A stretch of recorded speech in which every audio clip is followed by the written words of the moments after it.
Keinformasi lain, Saudara, Kejaksaan Agung Republik Indonesia resmi menetapkan 3 orang sebagai tersangka dalam kasus dugaan perintangan penyidikan 2 perkara besar korupsi, yakni dalam impor gula di Kementerian Perdagangan dan korupsi tata niaga komoditas timah.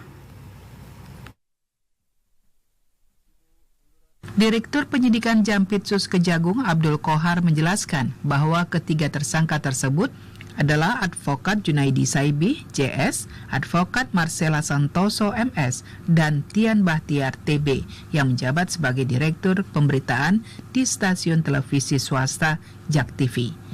Ketiganya diduga melakukan permufakatan untuk mencegah, merintangi, serta menggagalkan proses hukum terhadap tersangka kasus korupsi, termasuk nama Tom Lembong dalam kasus impor gula. Menurut penyidik, JS dan MS memberikan dana sebesar 478,5 juta rupiah kepada TB. Uang tersebut digunakan untuk memesan konten dan berita yang bersifat negatif dan menyudutkan kejaksaan, yang kemudian dipublikasikan di berbagai platform media sosial, media daring, dan tayangan di JAK TV.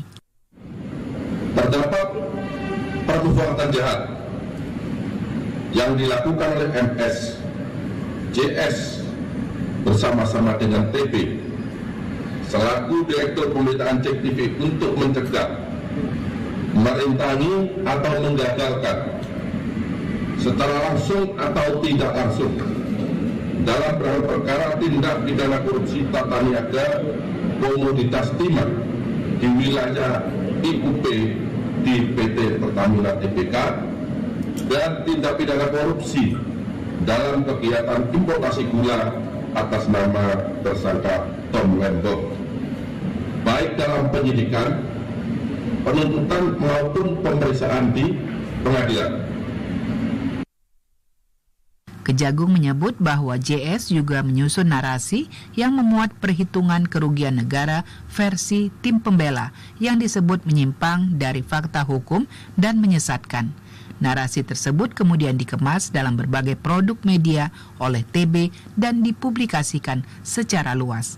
Atas perbuatan tersebut, ketiganya dijerat dengan pasal 21 Undang-Undang Nomor 31 Tahun 1999 tentang pemberantasan tindak pidana korupsi, sebagaimana telah diubah dalam Undang-Undang Nomor 20 Tahun 2001 Jungto Pasal 55 Ayat 1 ke 1 KUHP tentang penyertaan dalam tindak pidana.